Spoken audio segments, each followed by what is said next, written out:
Hello, hello, hello. Welcome back. I am Astro Quintessence, and today I am finally ready and tuck in because this is going to be a doozy. This deck has like changed my path, my spiritual path. So today we're going to be doing a full in-depth review of Alana Fairchild Kali Oracle. So if you are here for that, if you're here for my channel, if you like what I do here, don't forget to like, subscribe, and let's jump in. Okay, so I have had this deck for about a month, and let me tell you, whoo, she has taken me for a ride, all right, in the best way. I literally have notes here.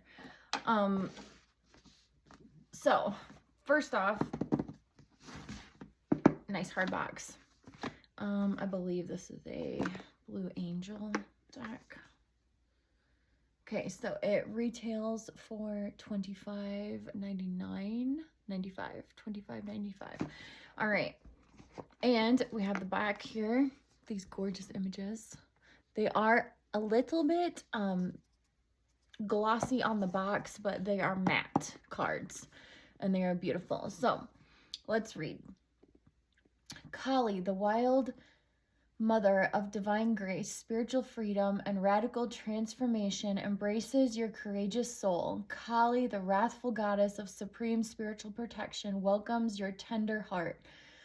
Kali, the pure and ever watchful, stands against all the obstructs to your fulfillment. The ego may fear her, but the true self takes comfort in her ferocious compassion and unyielding wisdom.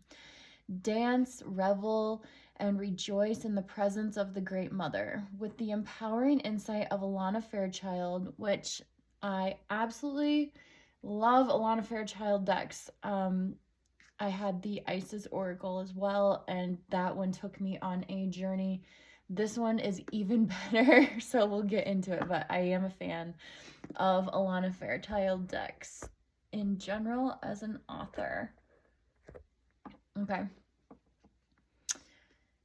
The empowering insight of Alana Fairchild and the striking imagery of Jimmy Manton, this unique oracle set is an offering of guidance, clarity, and healing that invokes unconditional love, divine blessing, authentic spiritual unfoldment, shared sacred space with Goddess Kali in her many forms for a direct experience of her alchemical power. Be held in the glory of her being and behold your destiny. Dedicated to your bold and tender heart for the spiritual liberation of all beings. Jama. Okay. Okay. I say that because it's literally after every single prayer. So there are so many things to say. I have been putting this off because I have deepened and deepened and deepened my relationship with this deck. This deck is, I have it wrote down here. This deck is a path changer, like a path infuser. This deck is powerful, deep. Not only are the images amazing, I do love the images. Okay, don't get me wrong. Gorgeous blood red in the box. I do love the images, but I am here for the guidebooks. We all know this. If you know me on my channel, I am here for the guidebooks. And this one is my favorite guidebook. It is thicker than a Snicker, but also this is not her thickest one. She also has another deck, Medicine Heart. Oh, I believe that came out this year, or this recent year of 2023, that one came out. And that book is even thicker. And I have looked at that deck and, you know, it's just not the time for me right now for it. But oh my gosh. Absolutely in love with the guidebooks and the journey like, if you know anything about Alana Fairchild, her decks are not just, I want to say like the Alice in Wonderland deck. I just received this deck and also the Magic of You, which I absolutely love. These decks are very much divination. I would say, like, if you have questions and answers, oops, sorry. I was like, if you have questions that need answered, these are the decks that you go to for those, and very clear questions and answers, right? This deck is a path deck. This is a healing deck. This is a disruptor healer deck. Absolutely. Okay. I'm trying to like turn my plant here so she's like there, but not there. All right. I literally have notes wrote down. So I believe this one is how many cards? 44. So 44. Yeah.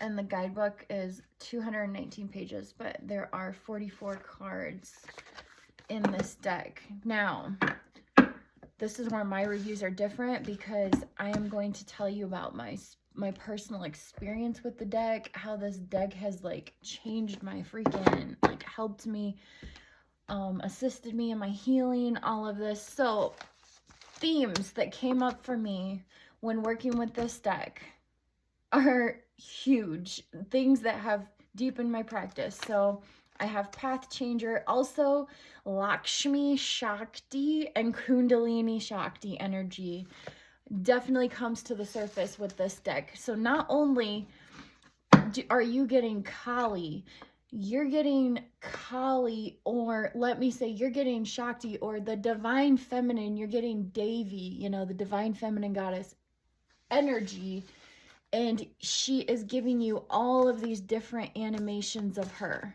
all of her aspects in this form of Kali. So, but you're also not just getting Kali, you're getting Kali with Lakshmi energy, you're getting Kali with Shakti energy, you're even getting masculine energy, which I desperately needed and wanted, and this was my very first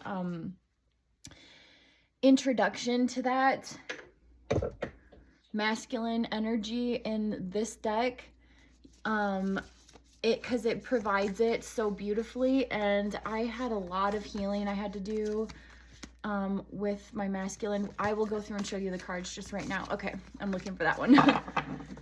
This Agni, this is the Agni, the two-headed Hindu god. Also deepening my understanding and bringing in my, I had touches of Hinduism in my practice, and this just totally on another level, just totally, I have had crazy experiences with this deck.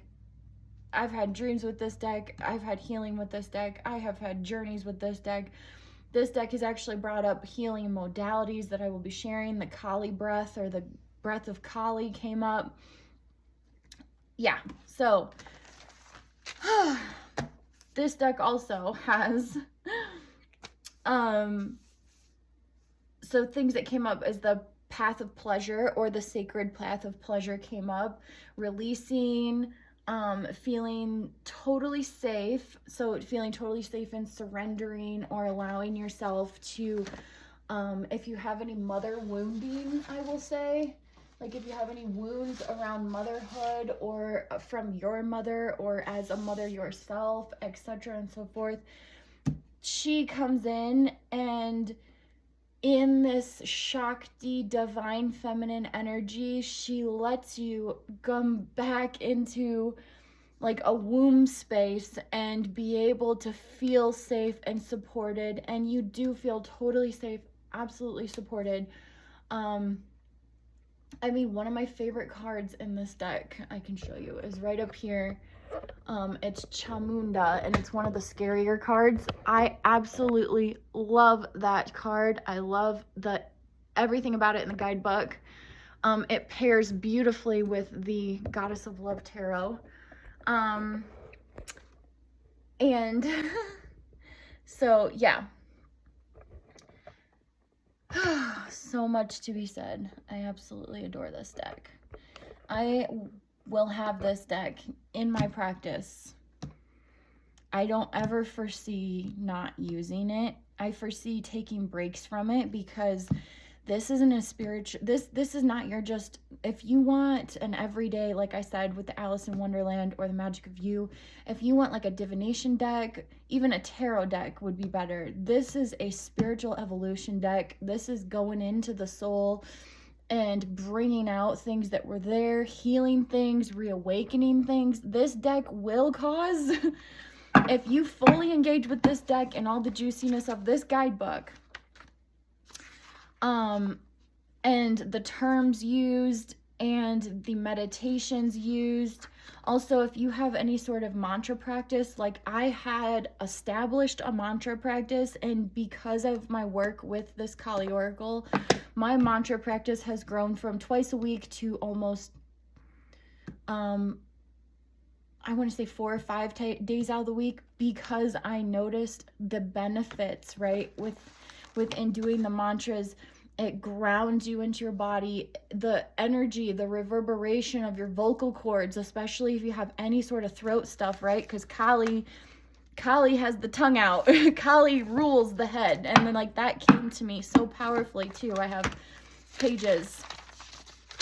Kali rules the head. It's said in the Hindu scriptures that the story of this one guy who was like known as the village idiot, and one day he was just being silly and he went into a Kali temple, and then Kali showed up, and she struck him on the tongue, and then from that point forward he was the most fluent, most intelligent. He spewed poetry. It was just so Kali, the energy of Kali, that energy is known for the head. And what I've went through this journey with her too, I mean, and you get it in every card. I mean, even in her cards, she has heads symbolized. She has skulls.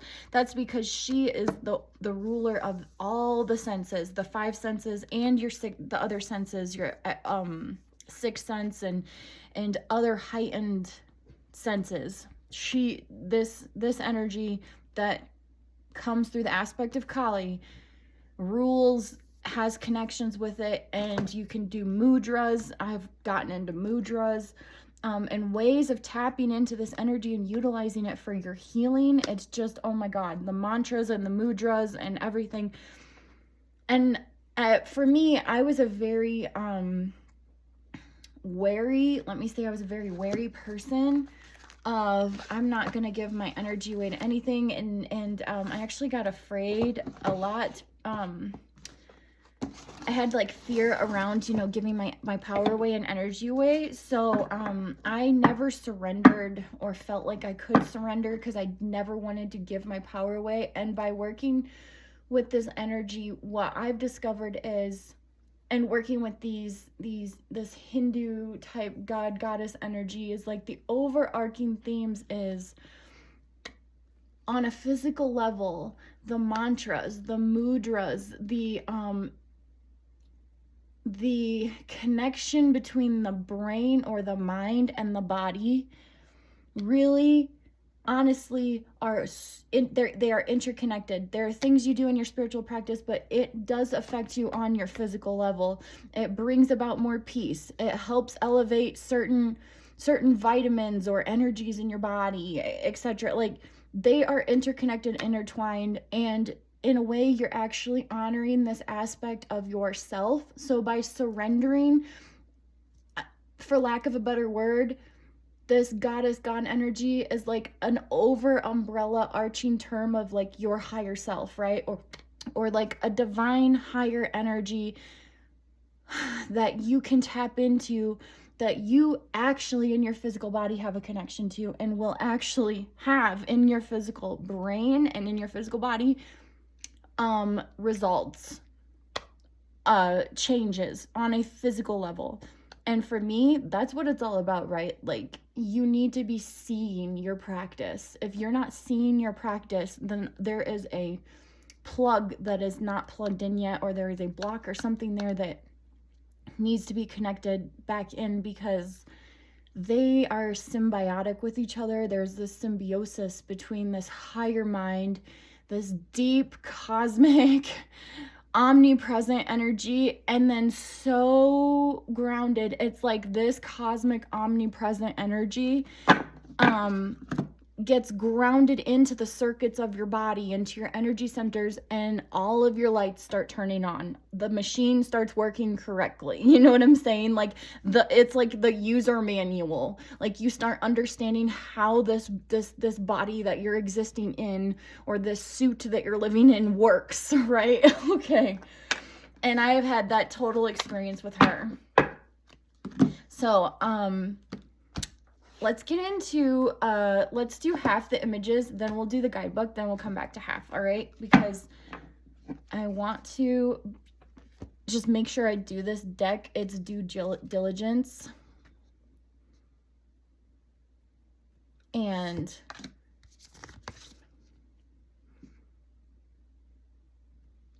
I love it. They're matte cardstock. I absolutely love the back. You have the skulls on the back. And there are no reverses in this deck. Like I said, this is more of a spiritual companion. This is an activator deck. This is an awakener. This is a disruptor deck. This is not your everyday, let's just do divination type deck, you know? And I love, my favorite thing is the prayers or the invocations that are given. I absolutely love that. Also, she does give you, in the guidebook, little hints or like a little mini ritual of a meditation. But I found that once you are in communion with this energy, you will know, like you will feel it in your body where the blockages, or you will feel it in your body what's getting activated, what's happening for you. You will feel it in your brain, you will feel it in your soul, it will resonate with you. This deck, I found with the images, it allows me to go, oh, I'm very drawn to this. This has a message for me. And then, sure as shit, the book always reflects that.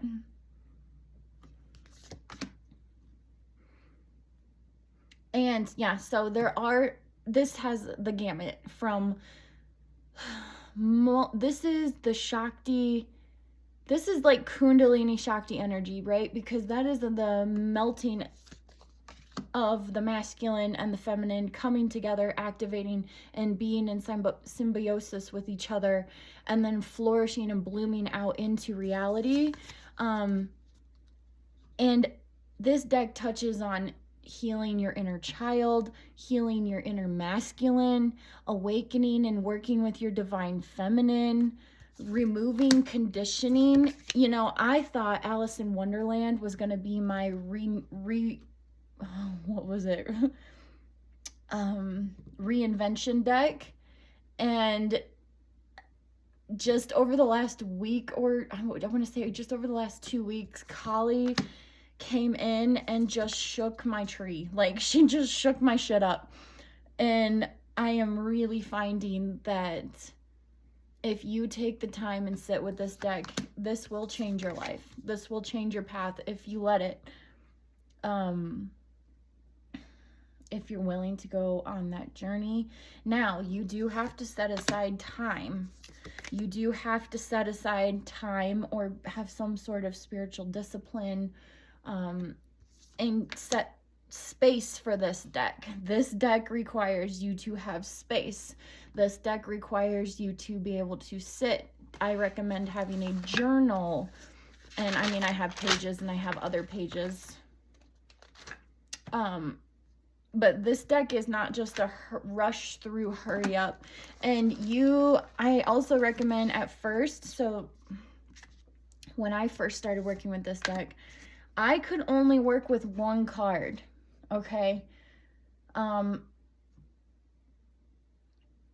then as we got deeper and as more healing occurred, more and more, I felt like I could layer into what was going on, but you literally build up what they call like building your spiritual muscles, or like strengthening your auric body or your energy field. And she does that with all her, she did that with the Isis Oracle, and she does it with this deck too, right?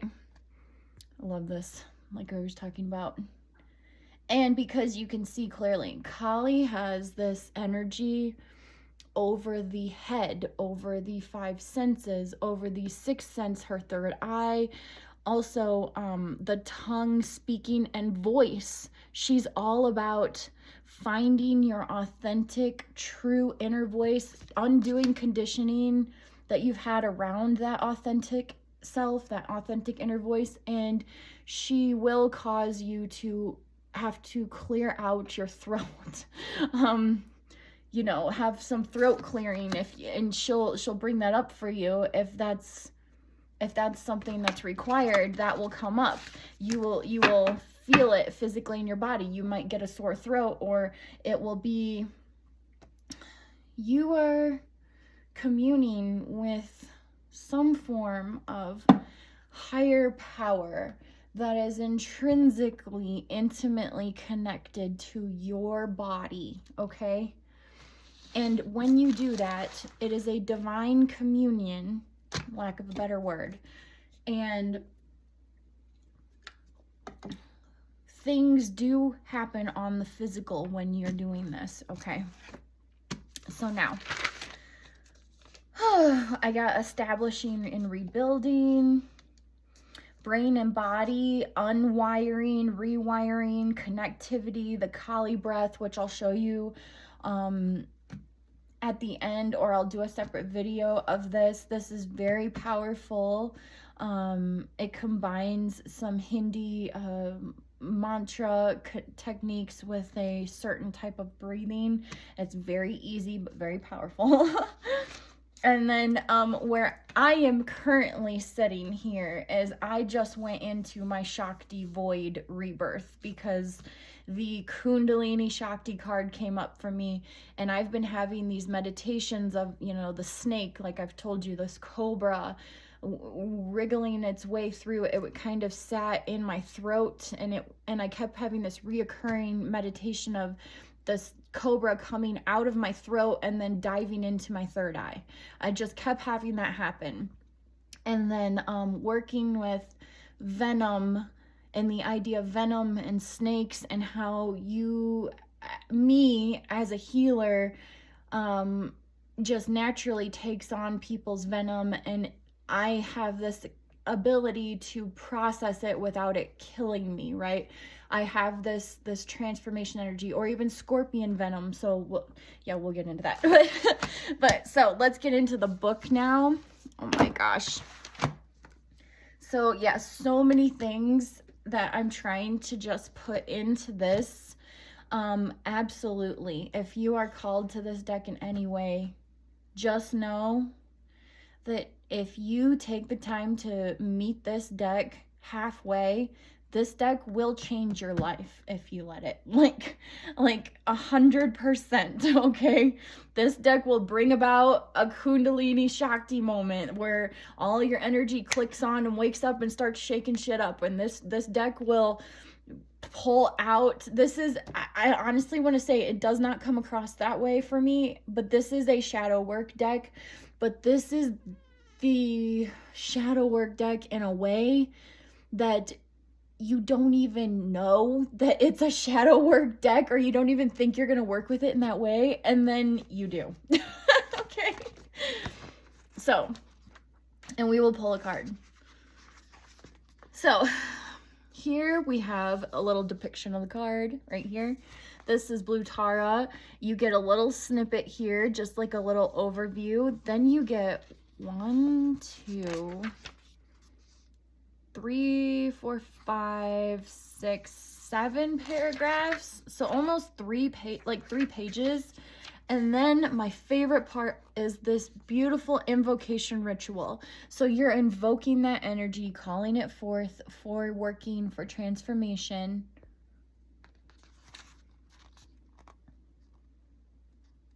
Okay. And I also recommend, especially after I do my Kali work with this oracle, having some sort of smudge, burning an incense. You want to keep this deck very clear, because you're digging up a lot, right? Just like all shadow work decks, I just recommend that you keep them very clean, keep them in like a very, you know, I love keeping my decks, or I have plants all around my house, but like keeping beautiful, vibrant, healthy, vibrant energy around them, you know, and just keeping that energy as clear as possible, because you are tapping with this deck, and you're tapping very deep, very, very deep. And you're tapping everything from childhood wounding to masculine energy wounding, to feminine wounding and generational clearings. I have done multiple healings of clearing and healing my ancestors and working with my ancestors and the feminine wounding throughout my bloodline with this deck. This deck goes hard, okay? That's and needs to be handled with respect for sure, okay? And it's just something that naturally happens. Like, it naturally happens because you are tapping in and connecting with this energy. It becomes a part of you. You're merging with your Shakti. You're merging with your Kali. You're healing. You're embodying. You're invoking. When we invoke, we are calling it in. We're using our power, our voice. And that is a highlighted theme too, is the highlight on using your voice, learning how powerful your voice is, reawakening the power in your voice, knowing that you are using your tongue and your voice, and the Kali symbolism is very, you know, potent of that. Let's see. Yep. You are using your voice and your power of speech. And she's saying, hey, own your power. Are you creating things you don't want to create? Like, understand that you are being a creatrix. Your voice has power.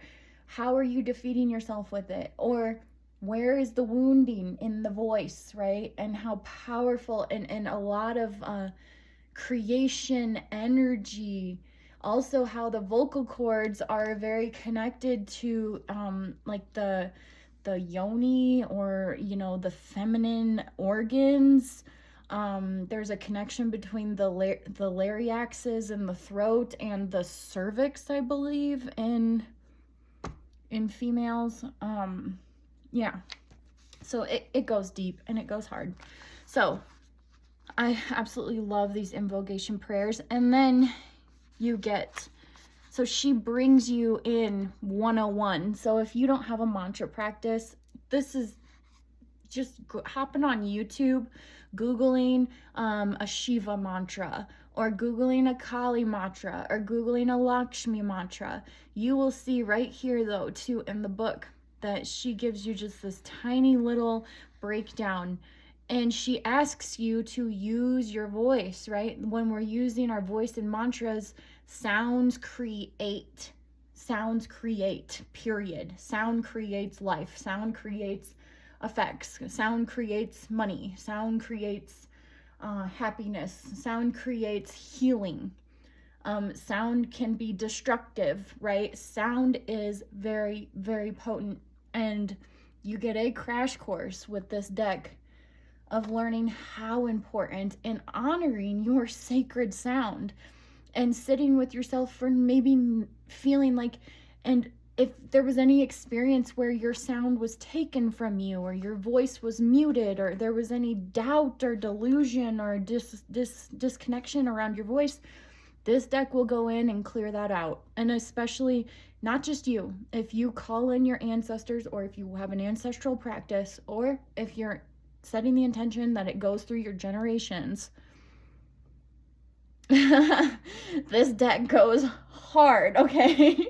She does it all. Like, if there was one deck After working with her 100%, if there was a deck that I'd be like, if I'm going to recommend a deck for you to get all the bang for your buck and not be lacking anywhere, it would be this deck. It would 100% be this deck. And did we start out like this? No, we didn't. No. She took a minute, and me and her took a minute to slowly warm up to each other.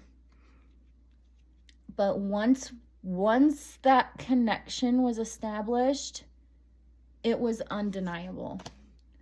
Undeniable. And I love, there's the tongue, because Kali is also known as the goddess that rips the demons' tongues out, and I absolutely love that. She is fierce and loving. She is ferocious but gentle. And for me, she's actually shaken my belief system up a little bit, because I'm more on the aspect of, this is an energy, right? Okay, I have two schools of thought. So the first one is, this is an energy that exists within us at some level or dimension, past life, parallel life, whatever, right? And we are able to tap into it because it is somehow a version of us, like a higher version of us. Now, my next school of thought is, and this is part of my truth, and this is just my truth.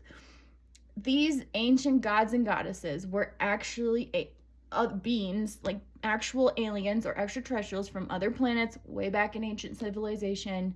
And they were way more advanced, so humans thought they were gods, you know, but they were honestly just other humanoid life forms or other planetary beings that came to Earth and helped civilize it or whatever, establish it, etc. And these beings had certain knowledge, higher knowledge, were more evolved, and they knew how to tap into this machine at the highest level. Also, they had different machines because they were blue, like this. They were blue. They had multiple arms, some of them. Also, the images in the multiple arms all signify something. Like 4 arms is like each one holding a weapon. You're looking at the image going, this is all the different aspects of this one image of her being depicted, right? Kundalini Shakti, yeah. And yeah, or they could have had multiple arms, and these beings were just higher life forms, way more intelligent, and they had the secrets and the knowledge to unlock the human psyche, or they helped create the human psyche. So either way, we're learning from they are inadvertently our ancestors, and they are our lineage. And we're tapping into that hidden or buried DNA within us, or this higher energy is being expressed through us from a higher level of us, right? Those are my two forms of thought. I am on both of those boats, if you want to say it that way. I believe both of those things, and I'm not really set on one or the other. Now, as I've worked with this deck, yeah, I stay evenly in between. Some days I'm like, holy, this is more than just an aspect. Like, this is a being. Like, this is a consciousness, etc. And then other days I'm like, no, this is an aspect. So I just allow myself grace, and of course allow yourself grace, and you will learn how to do that too with this deck. And whatever school of thought you go for, also, she will come in and she will shake your thought school up. And I keep saying she, right? Because I'm like, dang it. Okay, she, let's just say when I'm saying she, I'm referring to this overarching divine feminine energy, right? This omnipresent divine feminine energy that is lying dormant within us. It gets awakened, it comes to the surface, all of the blocks and blockages and kinks in the circuit get straightened out, the machine starts to click on, the buttons start everything starts to work at a higher level, right? And it calls you to be totally authentic with yourself. And also, if you're looking for an empowerment deck, I didn't think that this was going to be an empowerment deck in any way. And it is. It really is. She's empowering. She helps you go, this is me. I am here. Hear me roar. But I'm only going to roar if I need to. Other than that, I have unshakable peace. I have discovered myself. I have built an understanding and a comfort within my being. So it's going to take a lot for me to roar. But if I ever have to, I will. And you're going to know it, right? Also, boundaries. I love it. Kali, this deck, if you are working on boundaries, having stronger boundaries, personal boundaries, this deck lovingly says, okay, this is my boundary, and I am honoring my sacredness by setting this boundary, and there's just got to be respect around that, right? And if you're going to honor my sacredness, you're going to respect that. And knowing what to put up with, right? What are you going to put up with, and what are you going to go, okay, no. And those are all the images, and that is this deck. So,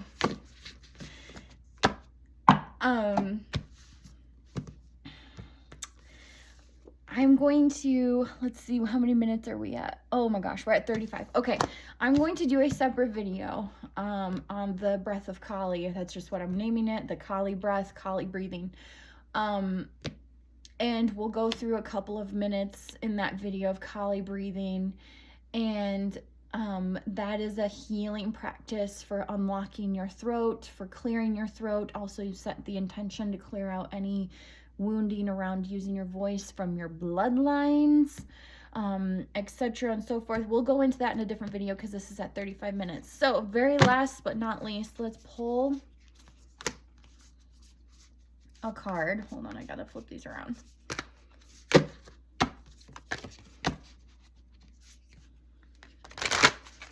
And I will read you most of it. I will skim some of it because, yeah, I'm trying not to, I don't want this video, and please just jump whenever, oh, okay, it's like, okay. Ooh, so we have Doanating.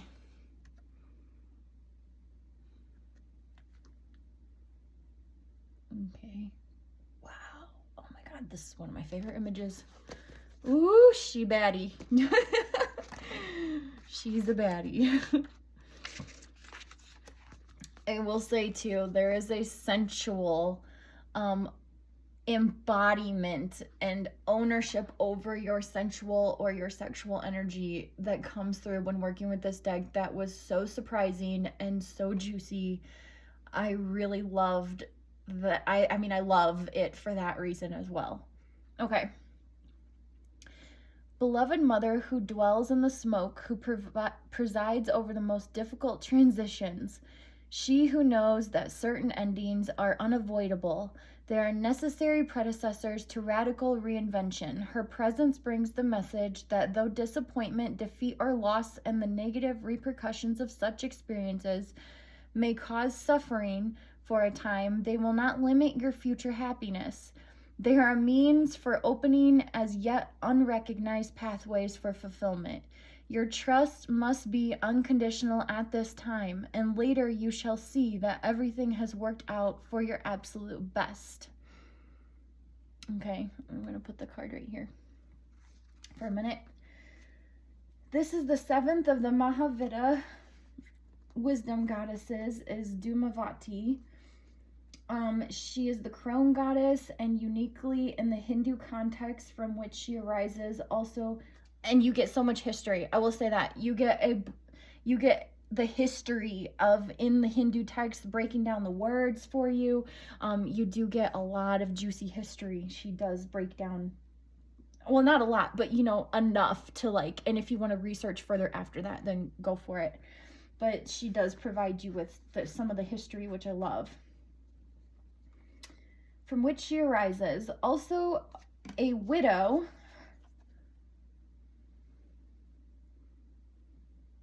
Her name means she who is made of smoke. Oh, I love that. And as the expression goes, where there's smoke, there's fire. Dhumavati is associated with the profound suffering. Just as smoke is the polluting and concealing manifestation of fire, it can be hard to believe there is any divine blessing, hidden or otherwise, when we are in the agonies of intense suffering. And then I'm going to skim here. Dhumavati is often associated with the most painful aspects of human existence. Aging, disease, thirst, poverty, hunger, death, and ugliness on all levels. This may cause some to fear her and try to push her away. Yet, when we are suffering greatly, we know that she is with us. With her black, smoky skin, she becomes the blackened Madonna, the beloved mother who does not watch our suffering from some remote place in blissful detachment, but is suffering along with us. Our cries resonate in her heart. In our emotional anguish, she is our sacred companion, and her presence can help us bear witness with honesty and courage. Oh my gosh. Healing begins with an acknowledgement of suffering. You cannot resolve an issue if you deny its existence. Bearing honest witness is the only way for change to begin. Okay, and then in the social context from which Dhumavati emerges, widows are at the edges of acceptable social status. In this way, Dhumavati is a goddess of those who have been shunned, criticized, or denounced. Those forced out of social status or position through circumstances that are not necessarily of their own choosing. When external events seem to be forcing you in a certain direction, feeling of vulnerability can arise, but then so can a sense of being deeply guided by the universe. And then we get to hear her showing up here for us. Dhumavati's presence signifies a time when something you once counted on has failed you in some way. Through that process, opportunities open that would not have been otherwise available to you. Dhumavati is the harbinger of endings and loss, but also a radical trust and secret blessings that are revealed later, and most often unexpectedly. Something avoided at all cost happens anyway, and we end up being grateful for it because it frees us. New horizons open up, everything changes. It wasn't easy, it took courage, it hurt a lot, we had to grow, but she was there with us, letting us know, this feels terrible, but something good is going to come from it. The pain will end. You are going to be more than just okay. You are going to thrive. I absolutely love that. And then the prayer, which is very personal and is invoking, I'm going to save that. So then also we have and she breaks down the mantra here or here. And at the beginning of the book, which is the last thing I'll touch on, she talks about it's okay if you are having problems pronouncing the words. Of course, we mean no disrespect at all. Absolutely not. I love the Hindu culture. I have the utmost respect. I believe it's ancient, and a lot of teachings have just come out of this one culture. And yeah, I have so much love and respect for it. And that if we have reverence in our heart, right, and we're really trying, the divine isn't going to hold that against us. And, humanity shouldn't either, because we're trying. And the thing is, we're all trying to be better people here. So that is my hooch. Sorry, that's my dog. that is my Kali Oracle review. I will be showing what I call the Kali breathing or the Kali breath in a separate video. I really hope you enjoyed this. If you did, I will see you guys in the next one. Bye!